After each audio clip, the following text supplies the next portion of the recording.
Shalom, all praises to Yahweh, Bashem Yahushai, double honors to the apostles and the elders of Great Millstone. Shalom to the elect, Bashem Rachak. My name is Jacob from Plaintables Camp. This is the elders video, Western women and the agenda. The Bible is the answer. It's right, as the term says, horny. Only a man can have that. So let's go to Deuteronomy. Let me get some scientific proof. Because what's happening is this agenda, our manhood is under attack. The agenda, right, is to keep us from procreating less as possible, right?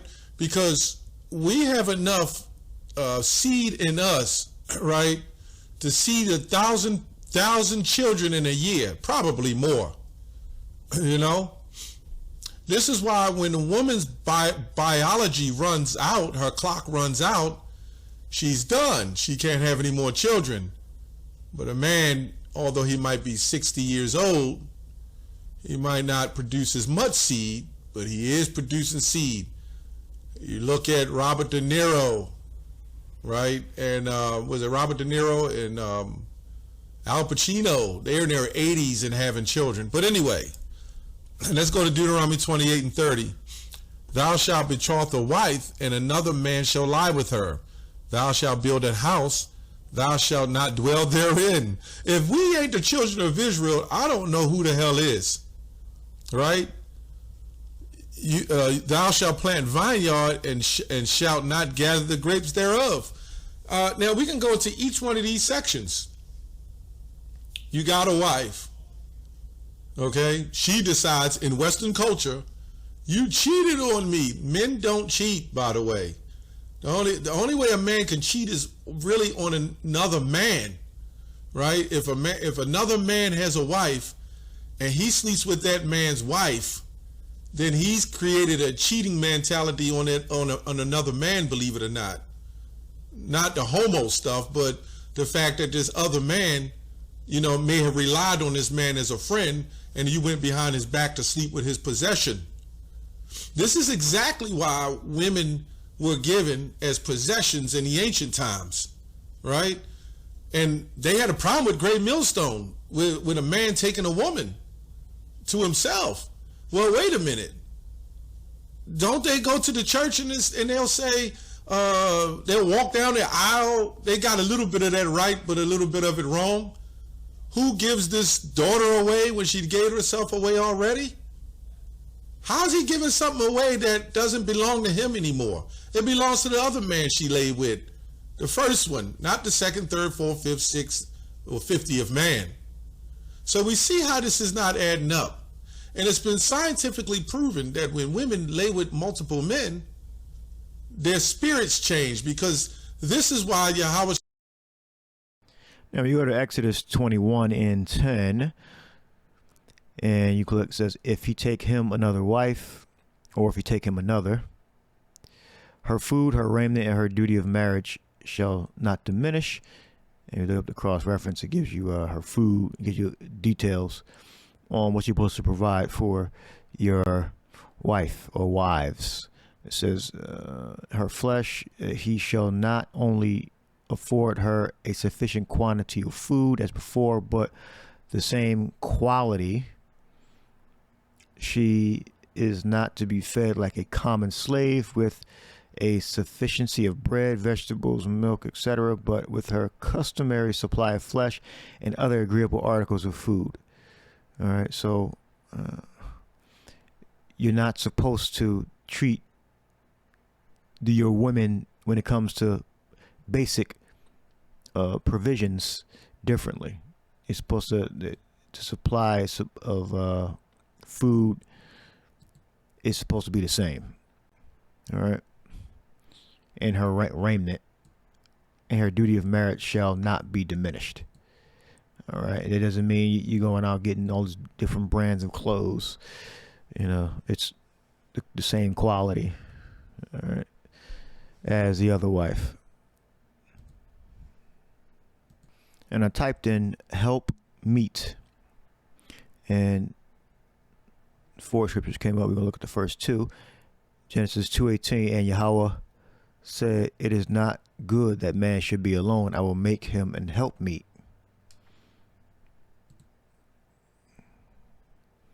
Go to Strong's.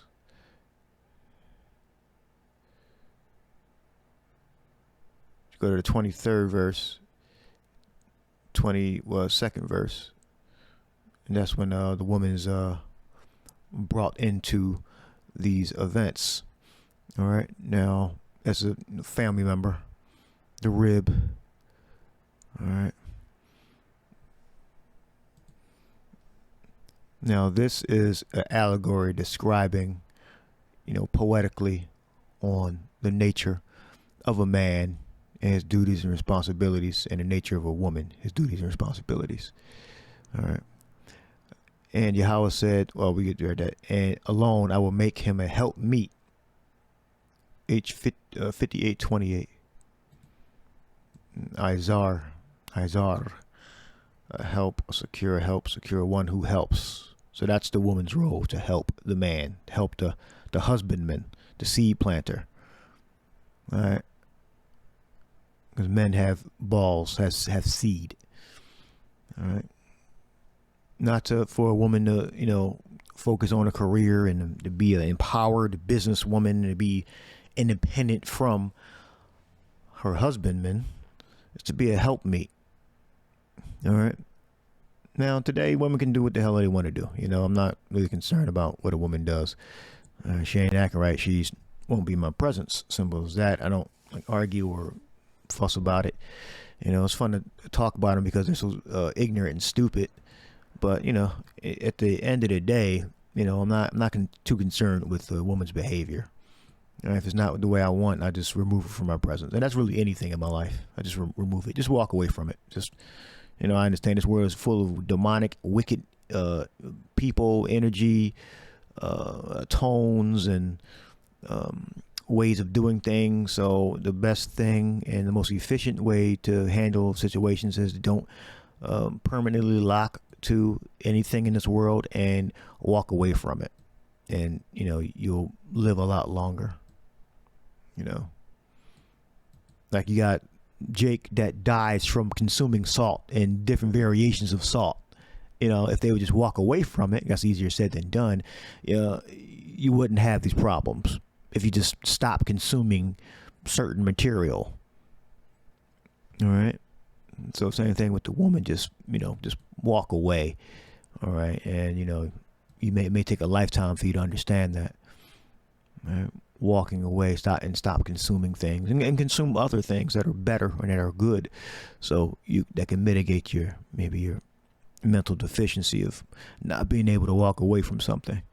All right. So that's the woman's job. It's to help him, the God. Sight. Front.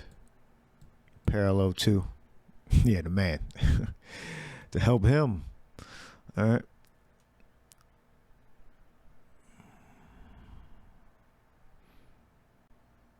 It says, and Adam said, this is now bone of my bone and flesh of my flesh. It's Genesis 2:23. She shall be called woman because she was taken out of man. All right. Therefore shall a man leave his father and his mother and shall cleave unto his wife, and they shall be one flesh. All right. Now, this doesn't mean that you have one wife. Some people try to interpret it this way. All right. If that were true, that means Jacob was going off. That means Abraham was going off. That means many of the judges were going off. That means Samson was going off. All right. It doesn't mean that. It just means they're in a union together. All right. Here's this precept to prove it. Now, this is obviously a sexual union. All right. This is John 17:11. And now I am no more in the world, but these are in the world, and I come to thee, Holy Father, keep through thy own name those whom thou hast given me, that they may be one as we are one. So we're one body under Yahushua. All right. So it was said that the man and the woman should be one flesh. All right. That's not talking about a man with one woman. It's talking about a man with that woman. All right. So a man can be one flesh with many women. All right. Just as a man can be one flesh or one as opposed to many with other brothers and sisters that are in the faith. All right. Be one as opposed to many. We look up G1520 Heist.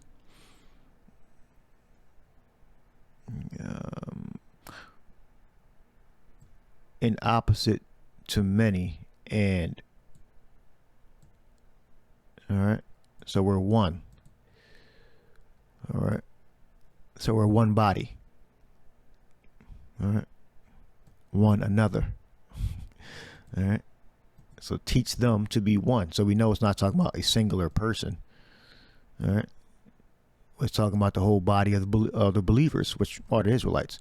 And they believe in the name of the Most High's Son, the prophecies, all right, that they may be one as we are one.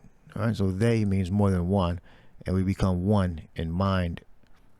All right, so we're one body. All right, what body? What is flesh? So that's what that means. All right, so a man can be one with many women. It doesn't mean the man is solely with one woman. All right. Because if that were true, again, all the other times where King David was going off, other Israelites that aren't even mentioned, that have multiple wives, are going off. If this was the law that sets above everything and you break it down that way, you're simply breaking it down the wrong way. All right. And shall cleave into his wife, and they shall be one flesh. And again, I just read the law here. If you take him another wife, her food and raiment and her duty of marriage shall not diminish. As simple as that. All right. Let's get an first example. Let's see if God punished Jacob. You go to Jacob here, and it says, and Yahweh said unto Jacob, return unto the land of thy fathers and to thy kindred, and I will be with thee. All right. And Jacob sent and called Rachel and Leah to his field and to his stock and to his flock, and said unto them, I see your father's countenance, that it is not toward me as before. Yeah, so Laban was getting tired of he was getting tired of him. Like, well, I think he overstaying his welcome. And Jacob said, oh, I get the hell up out of here. But Yahweh, the God of my father, hath been with me. All right, so where did Jacob go off taking another wife, taking Rachel? All right, because he took Leah first, because he got tricked. Then he took Rachel. All right, so, but the God of my father hath been with me. All right. So was Jacob special? Was all the kings of Israel special? Was all the other men of Israel that have multiple wives? They were all special. But when we get to the Lord's time, I guess a couple hundred years after the Lord passed away and was resurrected, then they stopped doing it. No, the multiple, only having one woman comes from the ancient Roman Empire, because in the ancient Roman Empire, you had something called monogamy, meaning you could only legally marry one person. All right. It doesn't mean you could only have sex with one person, because the Romans practiced something called pedo rasti. Okay. So they married one wife and they had a little boy that they dominated. All right. So that's where your monogamy comes from. And then later in the line, the church, I don't know where it started. It may have started when Israel was running it, or it may have started when Esau took over. But they started to frown upon, multiple wives. All right. And then it became the culture of the so-called West to only have one wife. All right.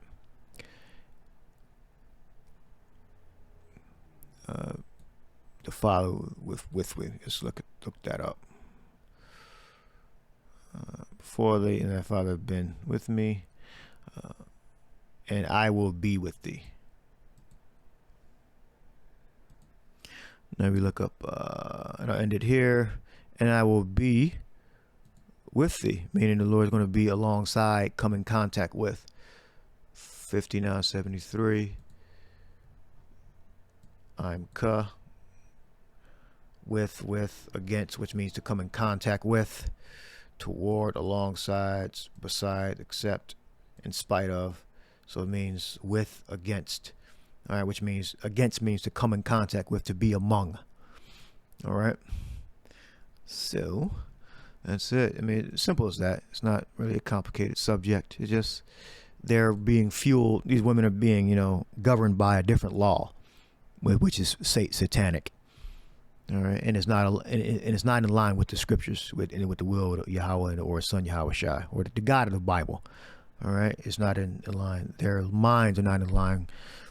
Or their minds are not with or against the meaning amongst the will of Yahweh and His Son Yahweh Shai. So our minds are closely knit, connected to Yahweh Shai. These women's minds that are out of order, that are not under the yoke, that are free, they're not in line or in league with the will of the Father or the Son, which it's the same will. So I'll leave that there. Hope you edified. Shalom.